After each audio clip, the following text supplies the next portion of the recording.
Streaming live.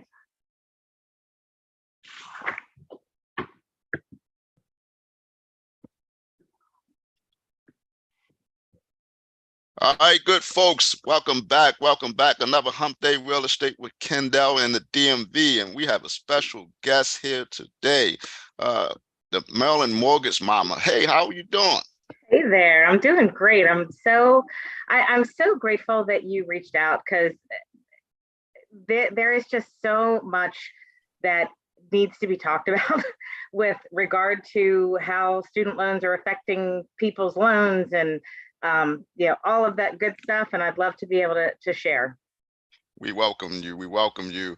On this show, we talk everything real estate, and since I've ran into you, you've been all real estate. So tell us a little bit about yourself. So I am Bridget McGee. I am with SWBC Mortgage, and I am known as the Maryland Mortgage Mama. I have been in the mortgage business for over 20 years, almost 23 years. And I work, I'm only licensed in Maryland. And part of the reason for that is because rules change as you go across different states. And I want to know for sure what's happening so I can help the people that are near me. I also like to meet my clients when possible. So it's a little hard to do that if they're in Hawaii. So just makes it, I like to stay local. So the best possible customer service comes from the Maryland Mortgage Mama, because she does everything local in her state. That's good. So let's hop into it. When I got the information that I was looking at, you were talking about college debt, student loan debt, and home buying. Tell us a little bit about what's going on with that. Well, I'll tell you, I have a daughter who is getting ready to graduate from Mount DeSales, and it is such an exciting time. But of course, we're talking about college money and figuring out where it's coming from, and talking to lots of other families that are dealing with the same thing. And, people are talking about their kids reach schools, and they're talking about, feeling bad because they can't afford to send their kids to certain schools. The price of college is so out of control, it doesn't even make any sense anymore. I went to University of Delaware, go Blue Hens. Okay. And the cost of University of Delaware now is probably at least 3 times what it was when I went there. And wow. I mean, I know I'm old, but I'm not that old. So, and I was talking to a friend of mine who said, she got a letter, her daughter had applied to multiple schools, and one of the letters that she got said, congratulations, you're accepted, and you're getting $40,000 a year. And it was like, fantastic, that, we won't pay anything. And then they looked at it, and the school was $80,000 a year. Wow.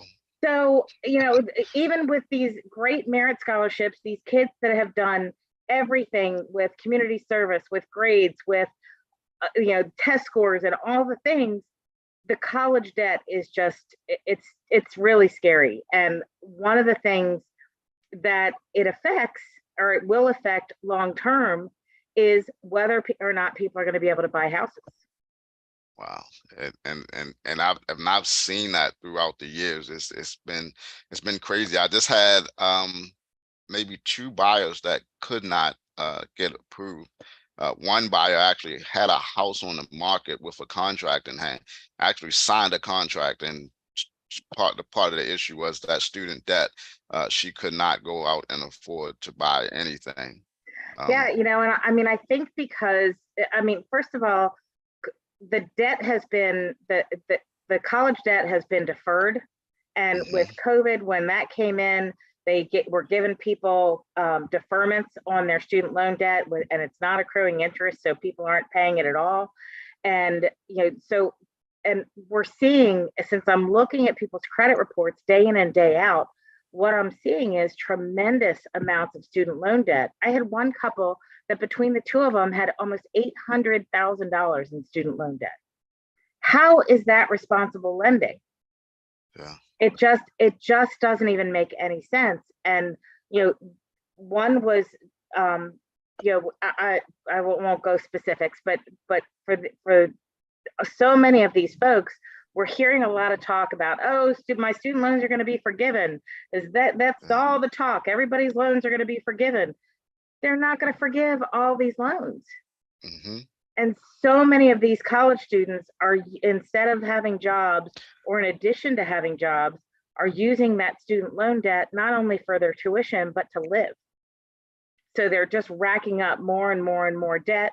That interest has been accruing since they got out of school, and it just keeps on going. And it's heartbreaking to see what some of these folks are doing, putting themselves into really bad positions because they're trying to go to these, top name schools that don't offer any merit, or they're trying to go to, oh, I just want to get out of Maryland, or I want to get out of wherever it is.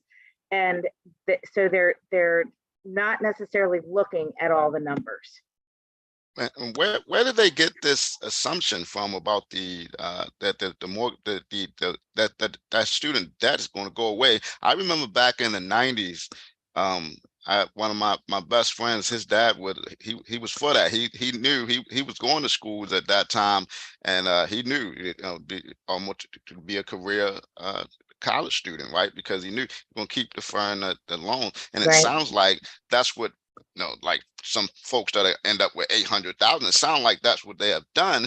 And maybe they've been able to hang around longer than what they thought they were going to be able to do. And I mean, where did that come from that they thought it's going to just pop up and disappear? Well, mainstream media, I think, there's been talk for years about student loan forgiveness, and there are programs out there. If folks are working in Title I schools, or they're working in the public sector, there are student loan forgiveness programs. Okay. But that's not everybody. Everybody's not working, in these very altruistic fields that then allows them to have that debt forgiven. And usually you have to make those payments for 10 years before that even can go into place. Now, there are student loans that are being forgiven for schools that are defunct, schools that went out of business, either during somebody going to school at those places, or basically that what they're saying is that the degrees are not worth the paper that they're written on, so they are just taking those student loans are being forgiven. And there's some other programs, but I mean, for the most part, it is something that it just hangs on. I was doing some research today for this, and what I found is that I think it's 50%. Let me check my notes. 20 years after somebody starts school, more than 50% of the borrowers still have at least $20,000 in loan balances. Wow. 20 years later. 20 years later. And I'm seeing people in their 50s and 60s and 70s that still have loan debt because they co-signed for their kids, or some of them, they still have their own debt, and then they're putting their kids' debt on top of that. Yeah. I mean, it's just, it's heartbreaking for so many families. And, but what we're trying to do is help folks to be able to, first of all, make good decisions before you incur the debt, and really talk to your kids about what it is what's that going to mean for you? Because having that monkey on your back for 20 years, and, and there's still 20 grand left for those people. I mean, I don't know, it's heartbreaking. Like I said, there's educationaldata.org. They said that there is the average student loan debt for federal loans is $37,574. Private student loan debt is $54,921. And most people are taking at least $30,000 out for their bachelor's. And it said 45.3 million borrowers have student loan debt. Wow. It's crazy. So, and I mean, certainly if folks are doing advanced degrees, master's, law school, med school, just keep adding those numbers. So, what we want to do is just really help people to first of all, be realistic. But a lot of times that ship has already sailed. So now you and I are working with people who want to buy houses and have student loan debt. So now we have to figure out how can we help them to best structure their loans so that they can qualify for homes. So, go ahead.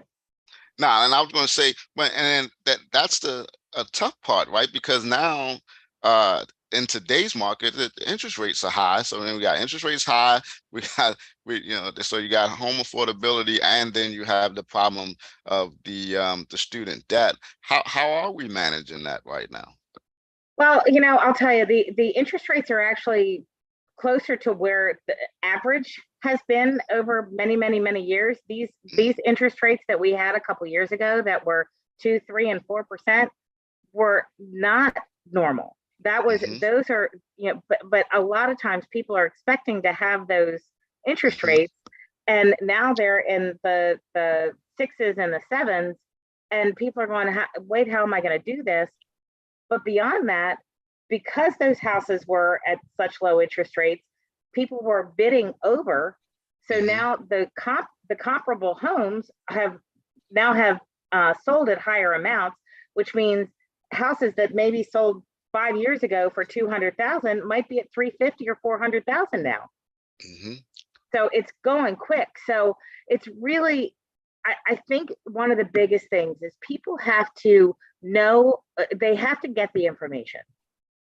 So they have to reach out and talk to a lender who really knows what they're talking about. Don't go to an online call center because you think somebody's got the best rates. Rates may have absolutely nothing to do with whether or not you qualify for a loan.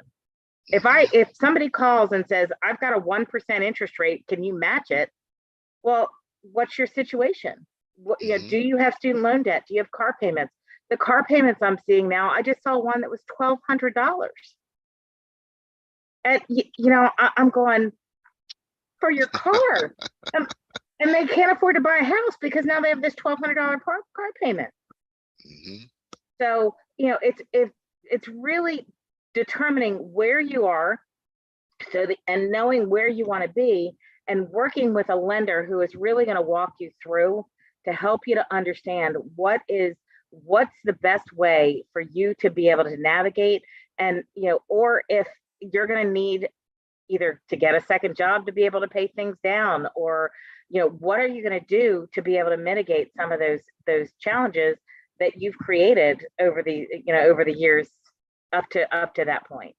But there are some great programs out there though. And one with the Maryland Mortgage Program, they have a Smart Buy program that allows borrowers to roll up to $50,000 into a second mortgage. It's technically not a mortgage, it's a promissory note, but what they're doing is they're paying off all of the student debt that they have, and it's at a 0% interest. So that means it's not going to accrue any more interest. Now you've got this $50,000 or up to $50,000, and it's forgiven at 20% a year.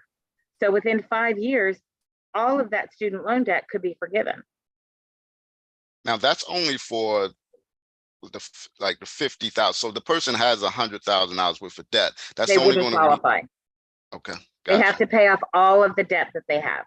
Gotcha. I thought I saw one time where it had something in it where it would only pay a portion of it, and then I think that's where the borrowers came in. It's like, hey, well, I can't come up with the other half, so this is not. So they would have to pay off the rest of it, and most borrowers are not able to do that. We have the interesting thing is if there are two borrowers that have student loan debt, if one has up to $50,000, or it's a maximum of 15% of the purchase price. So if they have $50,000 and the other borrower has $100,000, we don't have to pay off that other borrower's debt as part of this. Gotcha. So there are ways that you can do that. It wasn't something that was recommended for a lot of people when the rates were so much lower, because the interest rate is going to be higher with these programs. But now the rate is actually pretty similar to what you'd get on the open market as a regular loan. You do have to have at least a 720 credit score. So this is not for the borrowers that have 500 credit scores, 600 credit scores. They've got to have a 720 mortgage score to be able to utilize that program. But I mean, to be able to get into the loan and be able to get all of that money forgiven, and if you decide that you're going to move or refinance in before that 5 years is up, you would just need to pay back that whatever's left. So if you've gotten 60% of it forgiven, then you would owe back the other 40%.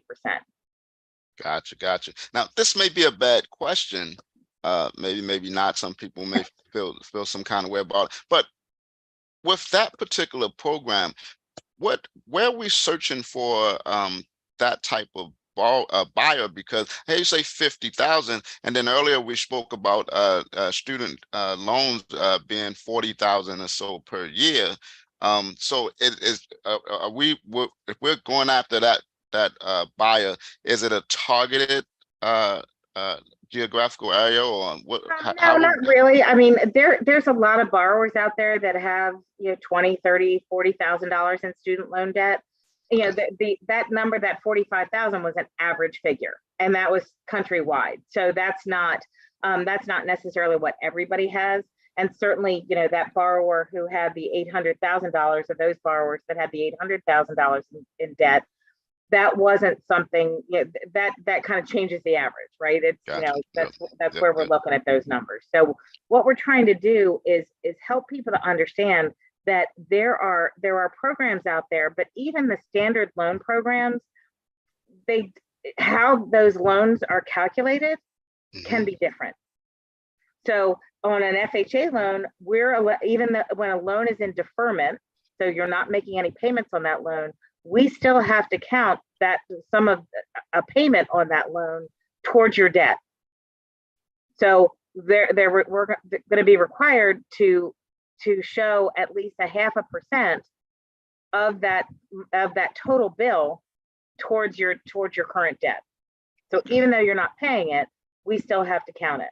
Now, there are other programs that if you're on an income-based repayment program, we may be able to count whatever's showing on the credit report. If we're, there's lots of different nuances where if you're working with somebody who doesn't understand those things, that's where, like, your borrower who was under contract and thought they were fine, that loan officer had no idea what they were looking at, and they just said, "Oh, it's zero. It's showing zero on the credit report, so we don't have to count it." It's not the case in most cases.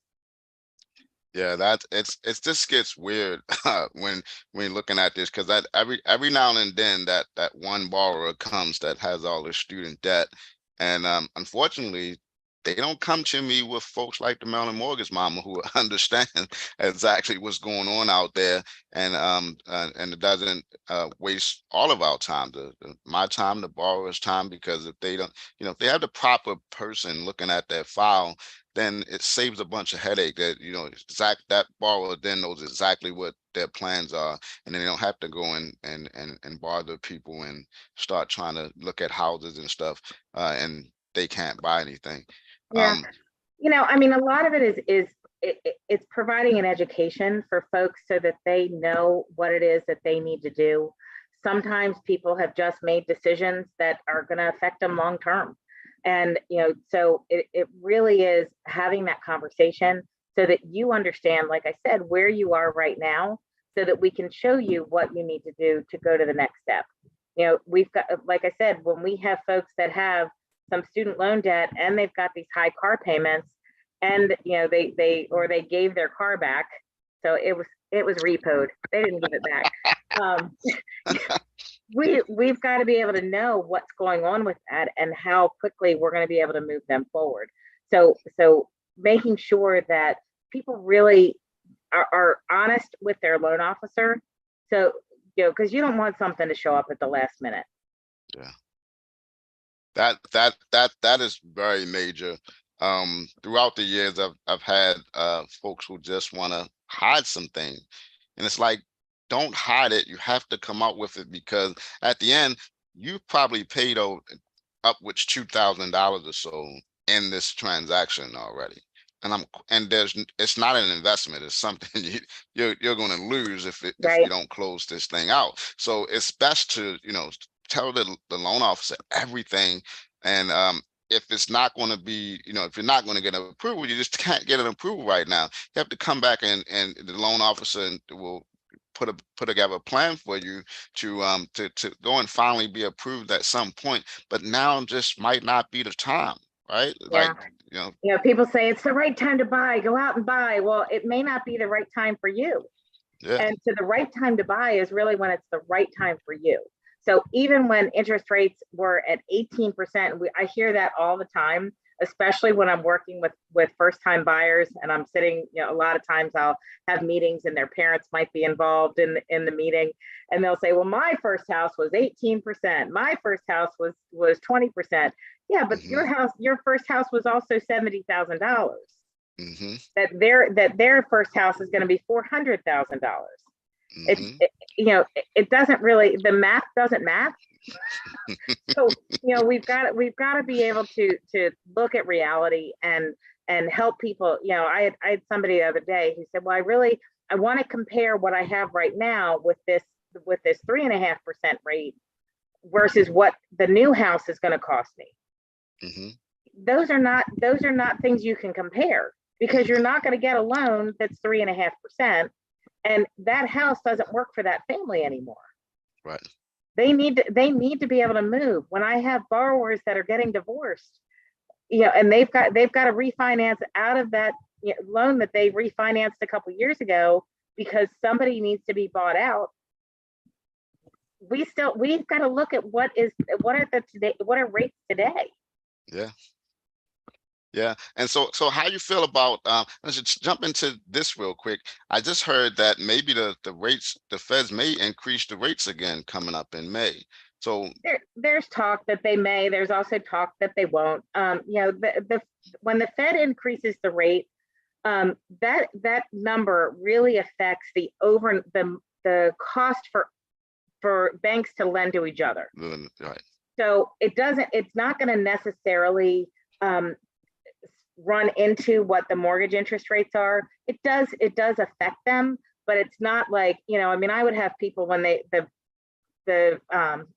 news would say, we have the Fed rate is now 0%, and people would call me and they'd say, I want a 0% mortgage because that's what the Feds are. You're not getting a 0% mortgage. Who can do that? And the interest rates is controlled by the lender, correct? Well, the interest rates are controlled by the mortgage-backed security market. So, Gotcha. So lenders can price what is going to make sense, and there are going to be so that they can stay in business. Right. And there are lenders out there that are going to be the cheapest, and they're going to say, I can get you this great rate. Well, then, what I'm seeing in some of these first-time home buyer groups is I'm supposed to close tomorrow, and I just found out I need another $5,000 that I don't have. I'm ready to give up. Well, that's because they didn't bother to tell you that they were going to charge you 3 points for that interest rate. Yeah. Or they didn't, they're from a different state and they don't know what the costs are that are associated with that loan. So these people shouldn't be finding out the day before that they don't know how much money they're supposed to have. But people look at the bottom line and they hear what they're told, but what is the truth is not necessarily what is being presented. Now, you mentioned the first time home buyer programs, and the thing that I don't think no, this is what I was hearing not too long ago, that if you don't need the Maryland in the first time home buyers program, that your interest rate can possibly be as low as 5 or 6%. Is that the same rates vary pretty wildly, and they've been very volatile lately. I haven't seen 5% in quite a while. But if you're using funds from the Maryland mortgage program, or sometimes some of these grant or loan programs that are vary by county, the interest rates are typically going to be higher. There is a program through the Maryland mortgage program that the interest rate is actually one of the lowest that's available, but you don't get any money from them. So if you qualify for that, does it make sense for it? It doesn't make sense for every borrower. It's not going to work for every borrower. That's why you have to work with a mortgage professional who really is going to look at your picture, at your situation, and figure out what loan options you're going to have. I got a call the other day, and this woman said, well, I need you to explain to me about FHA, conventional, VA loans. I want to know all of it. I want to know all the programs that are available.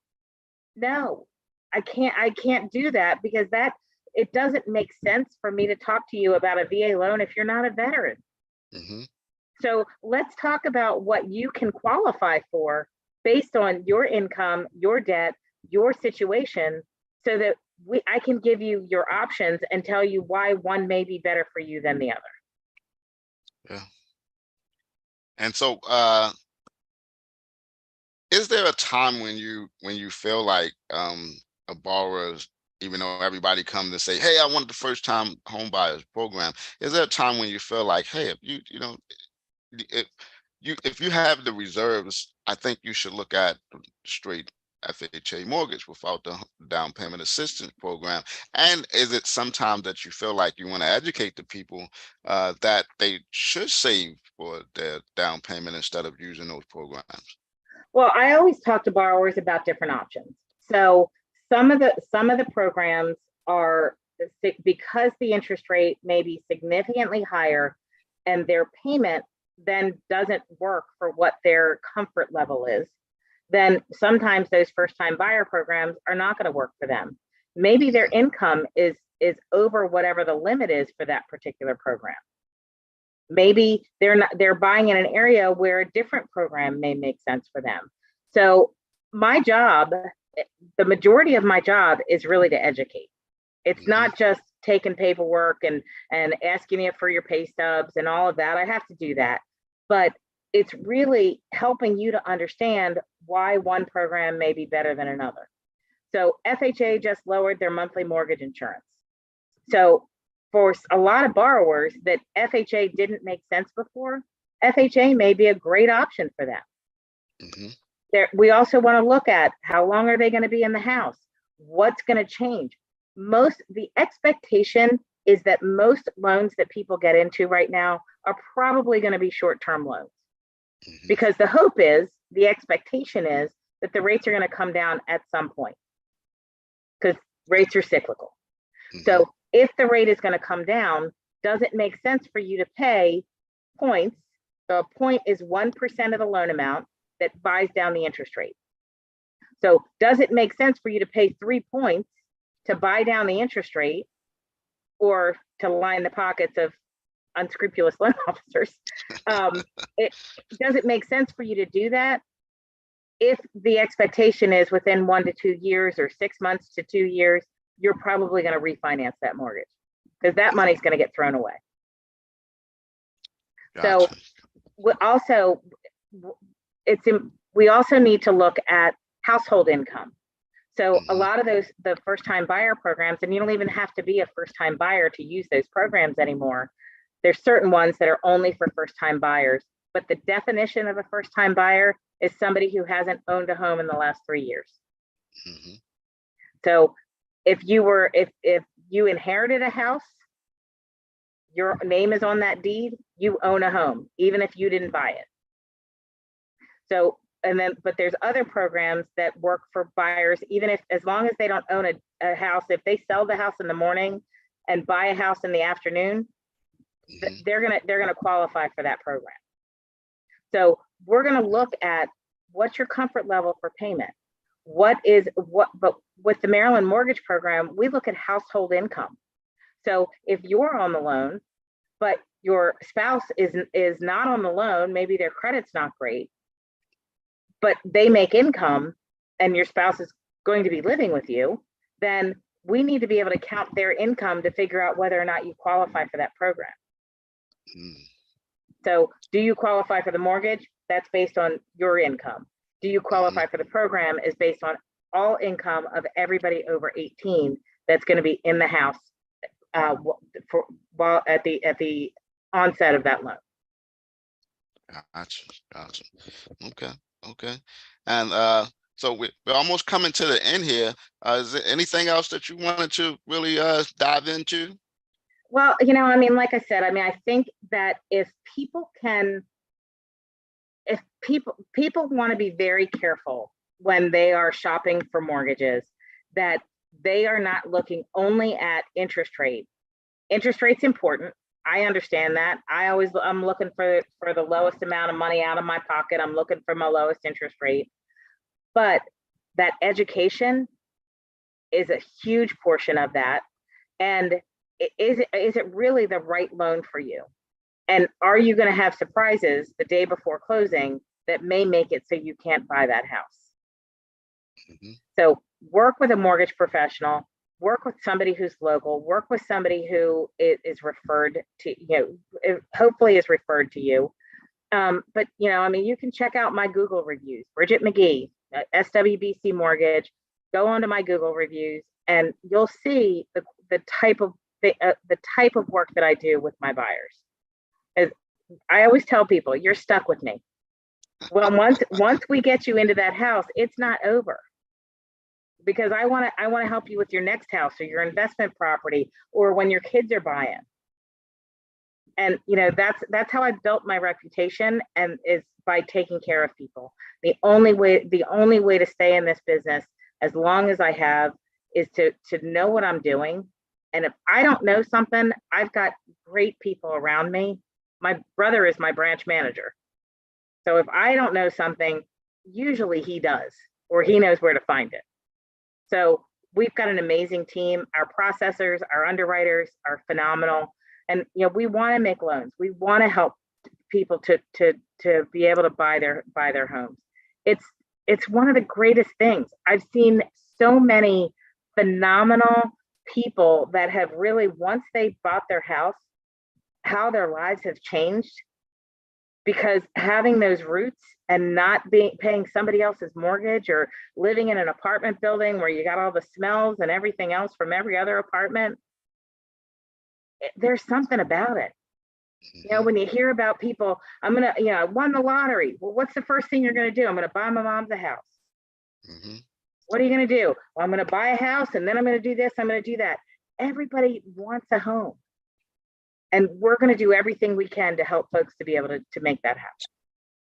So real quick, you want to leave a number for them if they wanted to? Absolutely. You can call me at 410-960-2061. That's my cell phone. And I'm available. I'm not going to tell you 24/7 because I do sleep and have other things happening, but I will get back to you typically within a couple of hours. And, you know, they can look up my company website is Maryland Mortgage Mama, MAMA.com. And, you know, but reach out to me, ask questions. I'll help any way I can and give you all the information that I can to help you to make the best decision. And folks, the information will also be in the description. So if you have any questions, please feel free to reach out to the Maryland Mortgage Mama, and we appreciate her for coming on. And she's actually coming back because she has more information to share with us. So I'm be excited about that, because what she's going to be talking about, I'm actually interested in learning more for my business as well.